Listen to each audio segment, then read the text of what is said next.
하나님 감사드리고요. 성경을 보면 기도에 대한 이야기가 참 많이 있습니다.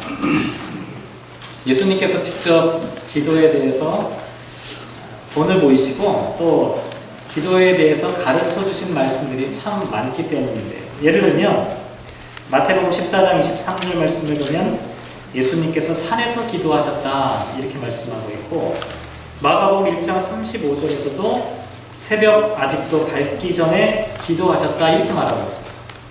또 누가복음 5장 16절 말씀에 보면 한적한 곳에서 기도하셨다 이렇게 나와 있습니다.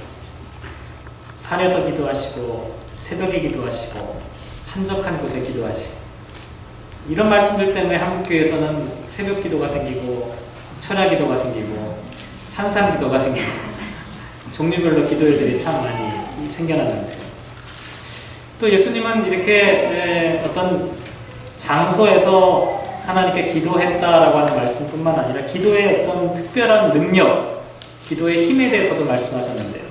마가복음 9장 29절 말씀에 보면 귀신을 쫓아낸 다음에 예수님께서 이렇게 말씀하셨어요. 기도 외에 다른 것으로는 이런 종류가 나갈 수 없느니라. 기도의 능력에 대한 말씀이죠. 기도 외에 다른 것으로는 이런 종류가 쫓겨나갈 수 없다. 그래서 그런지 예수님께서 성전을 정화하실 때 누가복음 19장 46절 말씀에 보면 성전은 내 집은 기도하는 집이다 이렇게 말씀하셨습니다. 하나님의 집이 기도하는 집이다. 예수님의 말씀입니다. 예수님께서만 이렇게 말씀하신 것이 아니라 예수님의 정신을 따랐던 이 초대교회도 역시 기도하는 전통을 갖고 있었는데요. 사도행전 1장 14절 말씀에 보면 여자들과 예수의 어머니 마리아와 예수의 아우들과 더불어 마음을 같이하여 오로지 기도에 힘썼다 이런 말씀이 나와 있어요.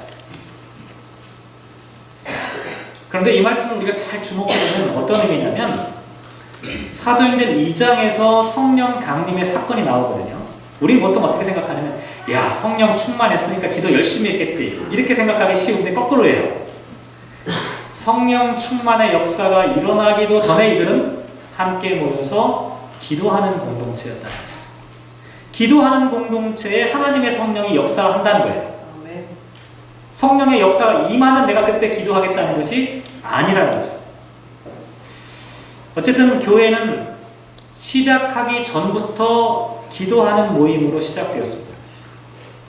그래서 그런지 사도 바울이 쓴 여러 서신들을 보면 기도에 대한 강조가 많이 나오는데요. 특별히 유명한 말씀 여러분 아마 다 아실 텐데 데살로니가전서 5장 16절 18절까지 말씀 보면 항상 기뻐하라 쉬지 말고 기도하라.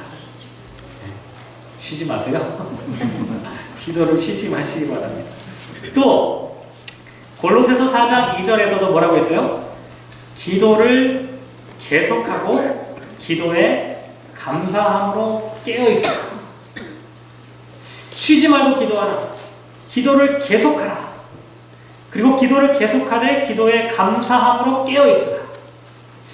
사도 베드로도 비슷한 얘기했는데요. 베드로전서 4장 7절 말씀에 보면 만물의 마지막이 가까이 왔으니 그러므로 너희는 정신을 차리고 근신하여 기도하라. 사도 베드로다워요. 정신 차리고 기도해라. 이렇게 초대교회를 향해서 말씀을 전했었는데, 예수님께서 그렇게 몸소 기도하셨고 또 예수님의 정신을 따르는 초대교회 신앙 공동체도 기도하는 공동체로 시작되었고, 지금도 하나님의 이름으로 모이는 공동체는 기도하는 공동체. 기도가 없으면 하나님을 향한 신앙 공동체라고 말씀드릴 수가 없다는 거죠. 간절히 바라긴 우리 교회가 기도하는 신앙 공동체의 본질을 놓치지 않았으면 좋겠다 하는 마음을 갖는데, 문제는 뭐냐면 어떻게 제가 조금 전에 드린 말씀처럼 쉬지 않고 기도하고 기도를 계속하고, 오늘 본문에 나와 있는 표현을 보면 항상 기도하고, 어떻게 이렇게 할 수 있을까라고 하는 문제입니다. 그래서 오늘 말씀을 통해서 저와 여러분이 이와 같은 기도의 모습을 함께 한번 생각을 해보도록 할 텐데요. 먼저 본문이 뭐 그렇게 어렵지 않죠? 1절부터 8절까지 한눈에 이 본문을 다 볼 수가 있는데요. 이 본문을 보면 짧은 본문이지만 아주 구조적으로 잘 되어 있어요. 그래서 서론과 본론과 결론이 딱 잘 짜여져 있습니다. 서론은 1절에 나와 있고 중간에 2절부터 8절 상반절까지가 본론이고 8절 마지막 끝부분이 결론으로 되어 있어요. 서론, 본론, 결론. 그 중에 중간에 있는 이 본론만 두 가지로 또 나눠져요. 어떻게 나눠지냐면 비유의 줄거리 내용이 나오고 또 비유를 어떻게 해석했는지 예수님의 해석이 이렇게 또 중간에 끼어져 있습니다.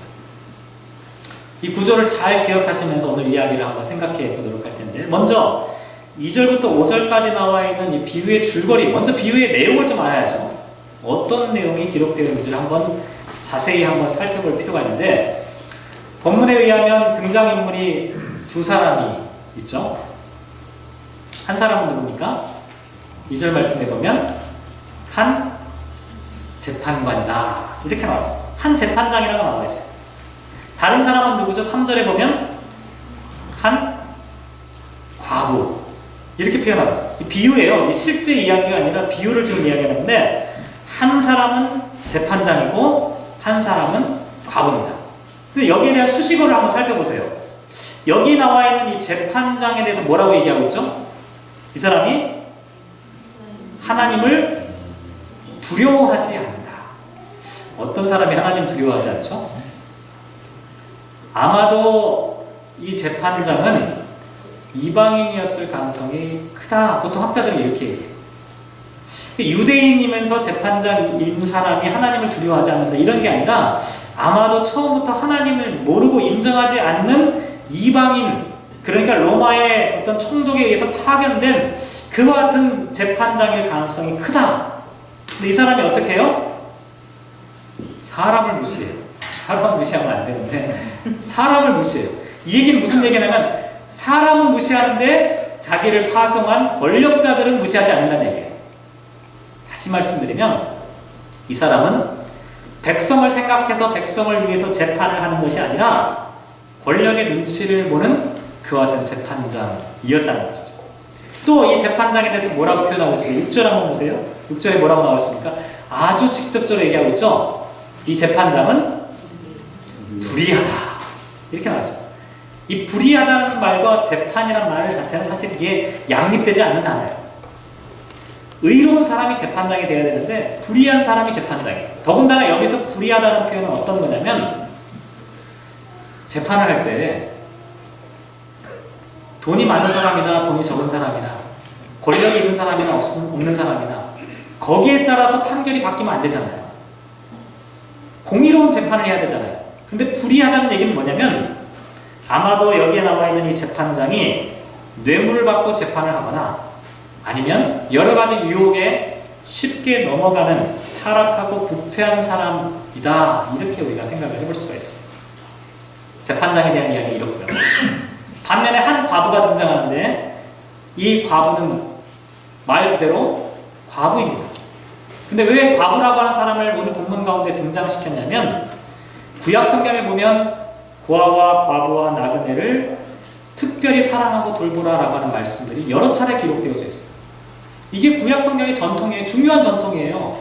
이웃을 돌보라라고 하는 말씀을 하면서도 특별히 고아와 과부와 나그네들은 특별히 사랑하고 돌보라. 왜 그런 말씀을 했냐면 이 사람들은 자기 스스로 자기 자신을 지킬 수 없는 연약한 사람들이기 때문에 특별한 사랑과 관심을 그 공동체가 함께 기울여야 한다라고 하는 것을 말씀해 주고 있다는 거죠. 근데 오늘 본문에 나와 있는 사람은 바로 그와 같은 사람 중에 하나인 과부였어요.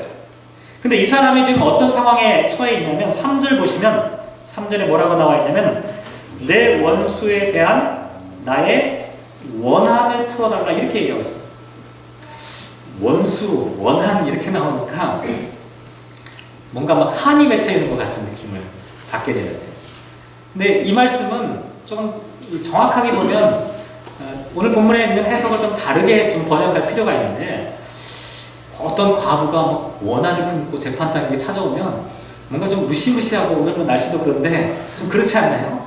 근데 그런 분위기를 연상하기 쉬워요. 그런데 이 본문의 의미, 원수라고 하는 이 단어는 어떤 단어냐면 마태복음 5장 25절 말씀에 보면 똑같은 단어를 뭐라고 번역하고 있냐면 너를 고발하는 자 이렇게 번역하고 있습니다. 원수란 단어가 고발하는 자. 다시 말씀드리면 이 과부의 입장에서는 원수라고 표현된 이 사람이 뭐냐면 법정 상대방을 나타낸다는 거예요.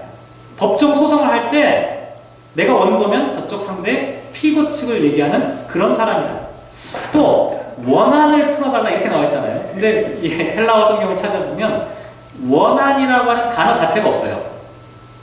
대신 이 말씀은 어떤 의미로 우리가 이해를 해볼 수가 있냐면 올바른 판결, 정의로운 재판을 해달라 이런 의미라고 말씀을 드릴 수가 있어요. 다시 말씀드리면 우리가 막 머리 풀고 막 이렇게 한이 맺혀가지고 막 이런 거를 상상하지 마시고 이 사람은 어떤 상태에 놓여 있냐면 정당한 재판을 받아야 되는데 너무 억울한 거예요. 자기가 갖고 있는 재산도 없고 능력도 없고 힘도 없어서 다른 사람 같으면 정당한 재판을 누구나 받을 수 있는 일이었는데 이 사람은 그걸 받지 못하는 거예요. 과부이기 때문에 돈이 없기 때문에 이와 같은 상황에 놓여 있는 사람을 지금 비유로 이야기를 하고 있다는 거죠. 결국 오늘 본문에 나와 있는 이야기는 의도적으로 두 반대되는 사람을 이야기하고 있어요. 공교롭게도 나쁜 사람은 남자고 그래도 괜찮은 사람은 여자로 좀 공교로워요. 근데 한쪽은 어떤 사람이에요? 힘있고 능력이 있지만 뇌물을 좋아하는 나쁜 사람이고요. 반대쪽에는 어떤 사람이에요? 억울하고 가슴이 터지는 정당한 재판도 받지 못하는 힘없고 기댈 데가 없는 연약한 한 여인. 이 두 사람을 지금 대조시키고 있는 그런 장면이라고 생각을 해볼 수가 있습니다. 자, 그런데 두 사람의 등장인물이 있는데요. 지금 여기에 나와 있는 이 과부가 억울한 상태에 놓여 있는데 어떻게 지금 이 문제를 풀어가고 있냐면 3절 말씀에 보면 이렇게 말하고 있죠. 자주 그에게 가서 내 원수에 대한 나의 원한을 풀어달라고 부탁합니다. 얼마나 자주 갔는지는 안 나와 있어요. 근데 되게 많이 간 것 같아요. 뻔질나게 아마 이 재판장을 찾아갔던 것으로 보여요. 얼마나 자주 찾아갔으면 5절 한번 보세요. 5절 보시면 함께 한번 읽어볼까요? 함께 읽겠습니다. 시작. 이 과부가 나를 번거롭게 하니 내가 그 원한을 풀어주리라. 그렇지 않으면 늘 와서 나를 괴롭게 하리라. 얼마나 자주 찾아가는지. 만약에 이 문제 해결해 주지 않으면 저 과부가 나를 늘 와서 나를 괴롭게 할 것이다. 여기 괴롭게 한다는 이 표현이 참 재밌는 표현이에요. 그 코미디 프로그램 같은 걸 보면 그 부부싸움 하는 걸 아주 익살스럽게 표현할 때 어떻게 하냐면 부부싸움 다 끝나고 나면 어떻게 해요? 한 사람이 여기 눈탱이가 허렇게 돼가지고 이렇게 나오잖아요. 그것과 똑같은 표현이 오늘 본문에 나와 있는 나를 괴롭게 한다는 표현이에요. 다시 말씀드리면 괴롭게 한다는 이 말 자체가 뭐냐면 여기 눈 밑에 있잖아요. 여기를 때리는 거예요. 여기 때리면 눈이 벌겋게 되거든요. 그럼 어떻게 돼요? 바깥에 나가면 사람들이 금방 알아요. 창피해서 다닐 수가 없어요. 다시 말씀드리면 이 재판장이 두려워했던 건 뭐냐면 이 여자가 매일 찾아와가지고 그 재판장 앞에서 자기의 그 원한을 풀어달라고 계속 얘기하는 게 자기가 그렇게 나쁜 사람이라고 하는 것을 다 폭로하는 그런 일이 돼버리는 거예요. 그러니까 아이고 이 사람 문제를 해결하지 않으면 안 되겠다. 그래서 이 과부의 원한을 풀어주는 그 재판을 열어주게 되었다는 게 오늘 본문의 줄거리라고 말씀을 드릴 수가 있습니다. 자, 여기까지가 이제 줄거리죠. 줄거리는 뭐 제가 설명 안 해도 여러분 다 이해하실 수 있는 그런 내용인데 여기에 대해서 예수님께서 뭐라고 해석하시고 적용하셨는지를 한번 살펴봤으면 좋겠는데요. 6절, 7절, 8절, 상반절까지 예수님께서 직접 적용하시고 해석하신 내용이 나와 있는데 7절부터 한번 읽어보면 이렇게 나왔어요. 하물며 하나님께서 그 밤낮 부르짖는 택하신 자들의 원한을 풀어주지 아니하시겠느냐? 그들에게 오래 참으시겠느냐? 내가 너희에게 이르노니 속히 그 원한을 풀어주시리라. 이렇게 말씀하고 있습니다. 예수님께서 이 비유를 스스로 해석하시면서 과부를 누구로 지금 얘기하고 있어요? 한 과부는 지금 누굽니까? 밤낮으로 부르짖는 택하신 자들이라고 이렇게 얘기하고 있어요. 반면에 재판관은 누구와 연결되고 있어요? 하나님과 연결되어 있어요. 물론 이 재판관은 불의한 재판관이잖아요. 그런데 불의한 재판관조차도 밤낮으로 찾아와서 괴롭히는 그 여인의 이야기를 외면하지 못하는데, 공의로우신 하나님, 전능하신 하나님, 사랑이 많으신 하나님께서 당신의 택하신 자들이 밤낮으로 기도하는 그 기도를 듣지 않으시겠느냐? 이렇게 말씀하고 있다. 예수님께서 비유를 이렇게 설명해 주셨어요. 누가복음에 보면요, 이 비유와 아주 흡사한 비유가 하나 또 나오는데요. 한번 찾아보실래요? 누가복음 11장. 몇 장 넘겨보시면 나와있죠? 누가복음 11장 8절과 9절 말씀해 주시죠. 같이 한번 읽어보실까요? 시작. 내가 너희에게 말하노니 비록 헛됨으로 인하여서는 일어나서 주지 아니할지라도 그 간청함을 인하여 일어나 그 요구대로 주리라. 내가 또 너희에게 이르노니 구하라 그러면 너희에게 주실 것이요, 찾으라 그러면 찾아낼 것이요, 문을 두드리라 그러면 너희에게 열릴 것이다. 무슨 얘기인지 앞뒤를 좀 읽어보시면 금방 이해하실 텐데, 어떤 친구가 여행 갔다가 밤늦게 돌아왔잖아요. 배고파가지고 떡을 좀 빌리려고 하는데 마침 자기 옆에 자기 친구가 있어가지고 그 친구의 집으로 막 문을 두드리는 거예요. 그런데 어떻게 됐어요? 이 친구는 벌써 잠자리에 들은 거예요. 그래서 잠자는 척하고 가만히 누워있는데 이 친구가 그냥 가지 않고 계속 문을 두드리는 거예요. 그래서 할 수 없이 이 친구가 벌떡 일어나가지고 떡을 건네주면서, 네가 친구라서 주는 게 아니라 계속해서 시끄럽게 떠들어대니까 안 줄 수가 없어서 준다. 이렇게 이야기하면서 뭐라고 얘기하셨냐면, 너희에게 구하라 그러면 너희에게 주실 것이요, 찾으라 그러면 찾아낼 것이요, 문을 두드리라 그러면 너희에게 열릴 것이다. 이렇게 말씀하고 있다. 이렇게 보면 누가복음 11장에 나와 있는 이야기나 오늘 우리가 읽고 있는 누가복음 18장에 있는 이야기는 같은 주제로 연결되고 있어요. 어떤 내용이죠? 밤낮으로 기도하라. 끈질기게 기도하라. 쉬지 말고 기도하라. 하나님께서 들어주실 때까지 끝까지 기도하라. 아멘이신가요? 그럼 우리가 이렇게 기도했으면 좋겠어요. 아니, 솔직하게.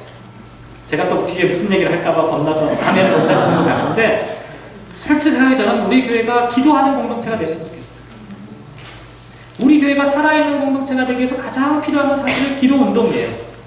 왜냐하면 초대교회가 성령 강림의 역사가 일어나기 전부터 기도하는 공동체였고, 예수님께서 밤이면 또 낮이면 새벽이면 산이면 한적한 곳, 어느 곳에서든지 예수님께서 기도하시는 모범을 보여주셨기 때문에 교회는 지금까지 기도하는 공동체로 존속되어 왔어요. 우리 교회가 저는 그런 면에서 끈질기게 기도하는 공동체가 되었습니다. 하나님의 뜻이 성취될 때까지 하나님의 뜻을 붙잡고 기도하는, 그래서 신앙 공동체의 건강성을 유지하는 교회가 됐습니다. 특별히 제 욕심이지만 새벽 기도회가 더 풍성해졌으면 좋겠어요. 제 욕심이에요. 저는 주일날 많이 안 와도 사실은 별로 괜찮은데, 그렇다고 새벽 기도에 좀 사람이 없어서 제가 이런 말씀 드리는 게 아니라, 기도하는 성도들이 생겨났으면 좋겠어요. 기도에 대한 열망을 갖고 하나님께 기도하고자 하는 그 같은 공동체, 그게 교회를 건강하게 하고 자기 자신의 영적 상태를 건강하게 할 수 있는 지름길이기 때문이라는 거죠. 여기서 딱 끝내면 오늘 설교가 너무 짧아져서 조금 더 말씀을 좀 드리고 싶은데요. 제가 오늘 말씀을 준비하면서 가운데 나와 있는 이 본론의 이야기를 보면 끈질기게 기도하라라고 하는 말씀이 분명해요. 끈질기게 기도하라. 근데 참 공교롭게도 오늘 본문에 서론과 결론을 보면 끈질기게 기도하라는 말씀과는 조금 다른 이야기를 하고 있어요. 저는 설교를 준비하면서 그게 좀 마음에 걸렸어요. 서론도 끈질기게 기도하라 이렇게 시작하고 결론도 마지막으로 그래 끈질기게 기도하라 이렇게 딱 끝나면 서론, 본론, 결론이 쫙 맞잖아요. 이게 보통 삼위일체가 딱 맞아야 돼요, 교회는. 그런데 서론에 나와 있는 말씀과 결론에 나와 있는 말씀을 자세히 살펴보면 좀 뭔가 다른 주제에 대한 이야기를 시작하고 있다는 거죠. 서론을 한번 보실까요? 1절 같이 한번 읽겠습니다. 시작. 예수께서 그들에게 항상 기도하고 낙심하지 말아야 할 것을 비유로 말씀하여. 항상 기도한다는 것은 우리가 지금까지 얘기했던 끈질기게 기도하는 것과 뭔가 연결되어 있어요. 그죠? 항상 기도한다. 그런데 그 뒤에 뭐가 나와 있어요? 낙심하지 말겠어요. 앞에 나와 있는 항상 기도한다는 표현도 한번 생각해 볼 필요가 있어요. 여기 항상 기도한다라고 하는 이 말은 계속적으로 기도한다라고 하는 의미보다는 끊임없이, 뭐 똑같은 비슷한 표현이긴 하지만 약간 뉘앙스가 달라요. 끊임없이. 데살로니가전서 5장 17절 아까 말씀드렸는데 쉬지 말고 기도하라라고 하는 말씀의 의미와 사실은 같은 맥락으로 연결돼요. 무슨 얘기냐면 쉬지 말고 기도하라라고 하는 얘기는요, 어떤 분들은 어떻게 해석하냐면 그냥 계속해서 속으로 중얼거리고 있어야겠다. 쉬지 말고 기도하라고 하셨으니까 속으로 중얼중얼 마음으로 막 생각하고. 근데 그러다 보면 정신병에 걸려요. 그러시면 안 돼요. 쉬지 말고 기도하라고 하는 것은 어떤 특정한 기도의 방식에 대한 말씀이 아니라 그리스도의 존재 방식을 설명하는 거예요. 그리스도의 생명력은 기도가 중단되면 인간의 생명의 호흡이 끊어지면 사람이 죽는 것과 마찬가지로 하나님을 향한 기도의 호흡이 중단되면 더 이상 그리스도인의 존재로 할 수 없기 때문에 그런 의미에서 쉬지 말고 기도하라라고 하는 의미를 말씀해 주셨다는 거죠. 오늘 본문에서 항상 기도하라라고 하는 것도요, 어떻게 우리가 항상 중얼중얼거리면서 막 이렇게 기도하면서 살 수 있겠어요? 그건 불가능한 일이에요. 그렇게 할 수가 없어요. 그럼에도 불구하고 끊임없이 기도하라라는 얘기는 뭐냐면 우리가 어떤 상황이 돼도 그리스도인으로 살아가기를 중단하지 말라는 거예요. 그리스도인답게 살아가는 것을 포기하지 말라는 거예요. 이게 항상 기도하는 사람의 모습이 바로 그리스도인으로 살아가는 삶의 모습을 보여주기 때문이라. 그런데 항상 기도하라라고 하는 말 가운데 말이 끝나자마자 그 다음에 뭐라고 나왔어요? 낙심하지 말아야 한다. 다시 말씀드리면 예수님께서는 이 비유를 말씀하시면서 지금 두 가지 주제를 말씀하십니다. 하나는 뭐예요? 항상 기도하는 것, 끈질기게 기도하는 것에 대한 말씀이고 그게 본론 가운데 잘 나타나 있어요. 그런데 또 하나 숨어있는 주제가 있는데 그게 뭐냐면 낙심하지 말라 라고 하는 사실이에요. 논리적으로 한번 보면 어떻게 되냐면 A and B 이렇게 나오면 보통 우리는 어떻게 돼요? and가 뭐예요? 등위 접속사 앞과 뒤를 대등하게 연결해주는 등위 접속사라고 보통 우리가 얘기해요. 그래서 A와 B는 사실 같아요. 그런데 실제로 우리가 언어를 사용할 때 보면 A and B로 되어 있으면 A보다는 B에 더 강조점이 들어가 있어요. 예를 들면 이래요. 밥 먹고 빨리 공부해. 그러면 논리적으로 보면 어떻게 돼요? 밥 먹어라, 그리고 공부해라. 근데 사실은 어디에 강조점이 들어가 있어요? 공부해라에 강조점이 들어가 있어요. 당연하죠? 이런 논리를 한번 오늘 본문 가운데 한번 적용 한번 시켜보시죠. 항상 기도해라 and 낙심하지 말라. 어떻게 될까요? 사실은 항상 기도하는 것을 통해서 우리가 더 중요한 목표, 낙심하지 않도록 하기 위해서 이 비유를 지금 말씀해 주고 있다는 거지. 다시 말씀드리면 사람들이 지금 낙심하고 있다는 거예요. 누가복음을 기록하고 있는 이 누가가 볼 때 사람들이 지금 낙심하고 있어요. 항상 기도하는 것처럼 보이지만 낙심하고 있다는 거예요. 왜 사람들이 그렇게 낙심하고 있었을까요? 하나님을 믿는 신앙 공동체의 사람들도 낙심할 때가 있다는 거예요. 이때 당시 사람들이 낙심했어요. 왜 낙심했냐면 가장 첫 번째가 뭐냐면 예수님이 오신다고 하는데 빨리 안 오시거든. 예수님이 빨리 오실 줄 알았는데 오시지 않으니까 사람들 마음 가운데 의심이 들고 번민하고 그러면서 낙심하기 시작. 항상 기도의 자리를 지켜야 되는데 그 기도의 자리를 지키지 못하고 떠나가는 사람들이 생겨나기 시작한 거예요. 뿐만 아니라 또 어떤 사람들이 생겼냐면 항상 기도하는 그 사람들 가운데 핍박과 고난이 찾아오기 시작합니다. 예기치 못했던 환난이 찾아오기 시작하는 거예요.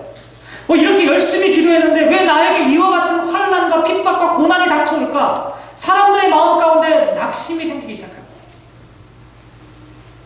심지어는 하나님을 인정하지 않는 불의한 재판장 앞에서 의로운 하나님의 백성들이 재판을 받는 일까지 생겨나기 시작한 거예요. 그때 예수님의 이 말씀을 누가복음 기자가 기억해낸 거예요. 이 비유를 통해 항상 기도하면서 낙심하지 않도록 하기 위해서 이 비유를 말씀하셨다. 이게 서론에 담겨있는 어떤 의미라고 할 수가 있어요. 결론 한번 보세요. 8절 하반절 그러나부터 한번 같이 한번 읽어볼까요? 그러나 시작. 그러나 전자가 올 때에 세상에서 믿음을 보겠느냐. 좀 이상하지 않으세요? 아까 제가 말씀드렸잖아요. 끈질긴 기도에 대한 말씀을 중간에 하셨잖아요. 이 과부가 불의한 재판장임에도 불구하고 끈질기게 찾아가서 재판을 요청했던 것처럼 하나님의 선택하신 백성들이 하나님을 향해 끈질기게 밤낮으로 쉬지 않고 기도하면 하나님이 들어주신다라고 하는 말씀이 그 본문 비유의 주제였는데 마지막 결론은 뭐라고 말씀하고 있어요? 인자가 올 때 세상에서 믿음을 보게. 저 같으면 결론을 어떻게 내렸을 것 같으냐면 인자가 올 때 이렇게 기도하는 사람들이 있겠느냐. 저는 이렇게 결론을 내렸을 것 같아요. 그런데 예수님께서는 이 비유의 맨 마지막 결론으로 인자가 다시 올 때까지 끝까지 믿음을 지키는 사람들을 찾아볼 수 있겠느냐. 아니 그런 사람을 찾아보고 싶다라고 하는 말씀으로 이야기를 마무리하고 있다는 것이죠. 왜 그랬을까요? 왜 예수님은 이 결론을 이렇게 결론으로 말씀하셨을까요? 그 의미를 한번 생각해 봤어요. 왜 예수님께서 그렇게 말씀하셨을까? 그러면서 오늘 본문에 나와 있는 비유를 다시 한번 생각해 봤어요. 끈질기게 간청하는 이 과부의 이야기에 숨겨져 있는 믿음의 비밀이 과연 무엇일까? 근데 이런 생각이 들더라고요. 만약에 이 과부가 자기가 지금 당하고 있는 이 억울한 문제를 해결할 수 있는 다른 방법이 있었더라면 이 불의한 재판관을 그래도 계속해서 찾아갔을까? 한번 생각해 보세요. 이 과부의 입장에서 자기가 지금 이 문제를 해결할 수 있는 다른 옵션이 있었더라도 계속해서 이 재판장에게 찾아갔을까라고 하는 거죠. 하나님을 두려워하지도 않고 뇌물이나 받아쳐먹는 이 나쁜 이 재판장에게 아쉬운 소리를 할 수밖에 없었던 이 여인의 입장, 무엇 때문일까요? 다른 길이 없었기 때문이라는 거예요. 자신의 문제를 해결할 수 있는 유일한 방법이 이 재판장의 손에 있다는 사실을 이 과부는 알고 있었어요. 아무리 나쁜 재판장이라도 그래서 피할 수가 없었던 거예요. 말씀을 그렇게 묵상해 보니까 이런 생각이 들더라고요. 우리가 끈질기게 기도할 수 있느냐 없느냐는요, 의지의 문제가 아니다 라고 하는 사실이에요. 그래, 내가 이제부터 기도를 작정했으니까 내가 이렇게 해야지라고 기도하다가 중간에 포기하거나 낙심하거나 그냥 중도 하차하는 그와 같은 이유는 그 사람의 의지가 약하거나 조금 그 사람이 어떤 성실하지 못해서가 아니라 결론은 무슨 얘기냐면 내가 인생의 삶의 문제를 해결할 수 있는 유일한 방법이 이것이 아니라 다른 방법이 있다라고 하면 우리는 굳이 기도라고 하는 방법을 통해서 하나님 앞에 이 문제를 토로할 이유가 없다는 거예요. 인생의 문제가 하나님 손에 달려있다라고 하는 사실을 아는 사람, 예수 그리스도의 십자가의 길만이 우리가 풀어야 할 인생의 그 문제를 해결할 수 있는 유일한 길이라고 하는 사실을 알고 있고 믿고 있고 확신하는 그 사람은 그 자리를 떠날 수가 없는 거예요. 왜냐하면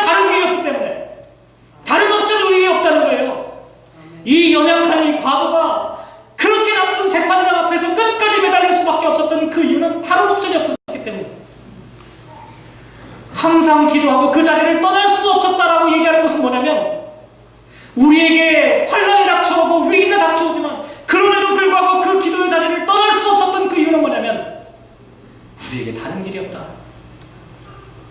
그렇게 믿는 사람들만이 그 자리를 지킬 수 있다는 거예요. 오늘 우리가 함께 읽지는 않았지만 성서일과 병행 본문이 구약의 창세기 32장 22절로 30절까지 말씀인데요. 여러분 잘 아시는 유명한 이야기예요. 야곱이 야복강에서 천사와 씨름하는 이야기. 근데 여러분 그런 생각 해보셨나요? 왜 야곱이 야복강에서 천사와 씨름했을까? 심지어 자기의 허벅지 관절이 부러지는 그와 같은 아픔을 당하면서도 천사를 부여잡은 그 손길을 놓지 않은 까닭이 과연 어디에 있을까요? 어디에 있을까요? 만약에 야곱에게 다른 길이 있었더라도 야곱이 그렇게 끝까지 하나님의 천사와 겨루어서 그 천사를 붙잡고 있었을까요? 야곱은 고향으로 돌아가는 길에 자기가 풀어야 될 인생의 숙제의 마지막 관문을 해결하기 위해 하나님이라고 하는 이 문을 통과하지 않으면 안 된다는 사실을 알고 있었어요. 야복강으로 안 건너가면 다른 강으로 건너가면 되잖아요. 그런데 야곱은 반드시 그 강을 건너가야만 했어요.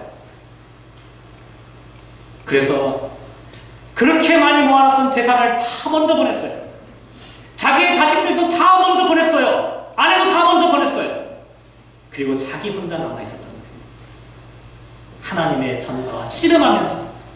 왜냐하면 내 인생의 문제를 해결할 수 있는 유일한 길이 바로 이 문제를 부여잡지 않으면, 이 강을 통과하지 않으면, 이 하나님의 은혜가 나에게 없으면 나는 인생의 문제를 해결할 수 없다라고 하는 믿음을 야곱이 하고 있었기 때문이라는 것이죠.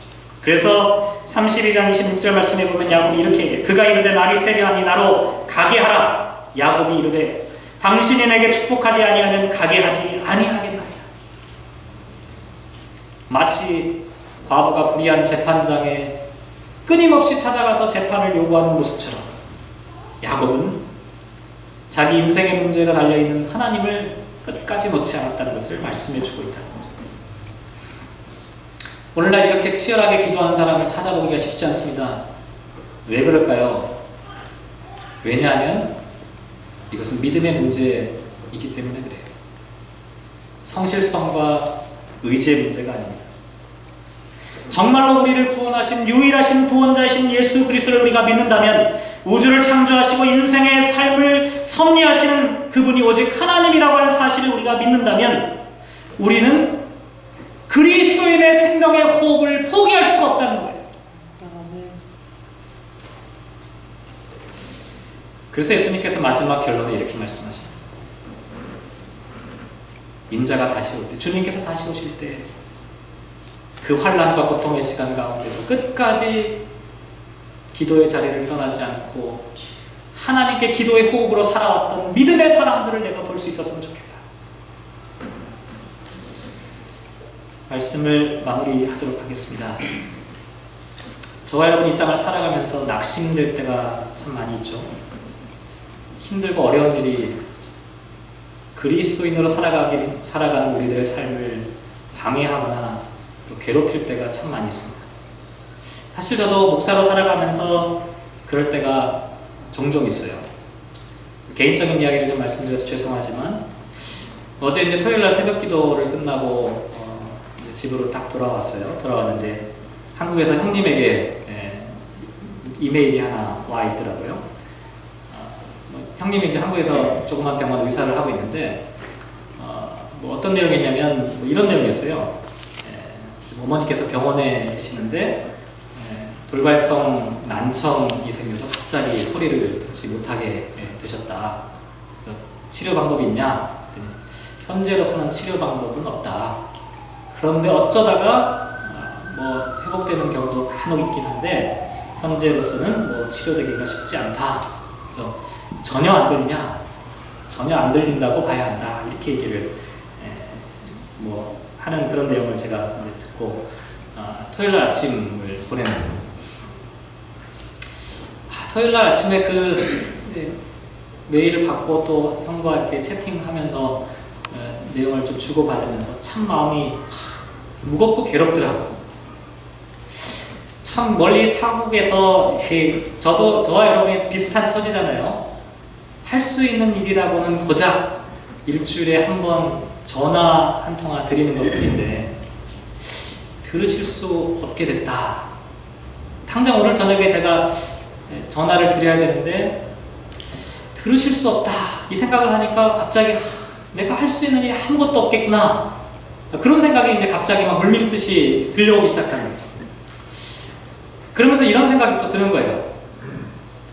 야, 하나님께서 참 너무하신다.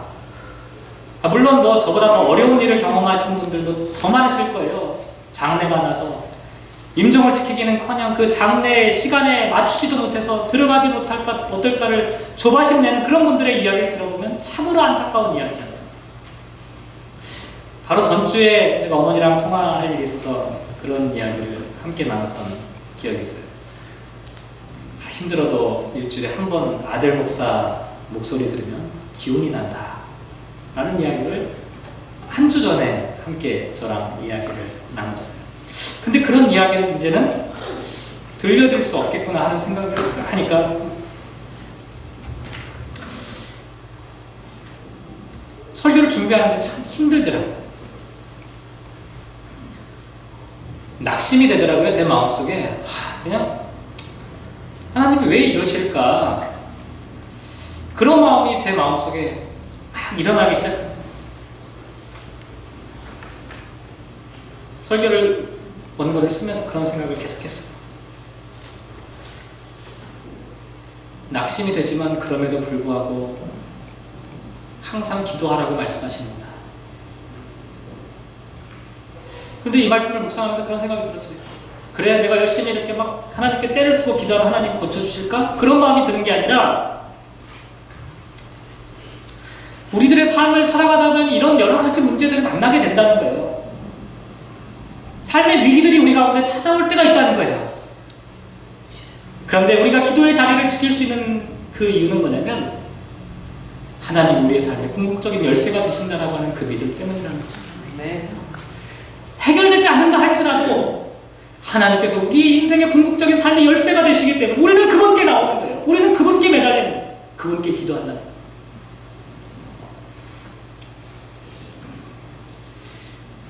평소에 아들 목사의 설교를 그렇게 듣고 싶어 하셨는데 참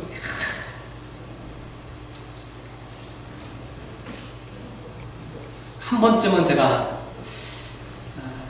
마음껏 효도를 하고 싶은 그런 마음을 뒤로 미루고 그러면서 지내왔었는데 갑작스럽게 그렇게 늙어가셨구나 라는 생각을 하게 되니까 참 마음이 괴롭고 힘들더라고요. 그런데 야곱이 약복강에서 하나님께 매달리며 끝까지 기도할 수 있었던 그 이유가 하나님만이 야곱의 삶을 인도하시는 유일하신 하나님이라고 하는 사실을 믿었던 거죠. 우리도 이 땅을 살아가며 위기를 만날 때가 있고 환난을 만날 때가 있고 시련을 만날 때가 있지만 그럼에도 불구하고 우리에게 그 믿음을 간직하고 그 자리를 지켜내면서 주님이 다시 오실 때 그 믿음의 자리에 우리가 이렇게 살아갔습니다 라고 고백할 수 있는 그런 사람들이 되었으면 참 좋겠다. 이런 생각들을 제가 설교를 준비하면서 마음을 먹게 되었습니다. 사랑하는 성도 여러분, 저와 여러분이 이 땅을 살아가면서 항상 기도의 자리를 지킬 수 있었으면 좋겠습니다. 항상 기도의 자리, 기도의 호흡을 지킬 수 있었으면 좋겠습니다. 왜냐하면 우리 인생의 비밀이 주님 손에 달려있기 때문입니다. 이와 같은 믿음이 저와 여러분에게 있으시기를 주님의 이름으로 기원합니다. 기도하겠습니다.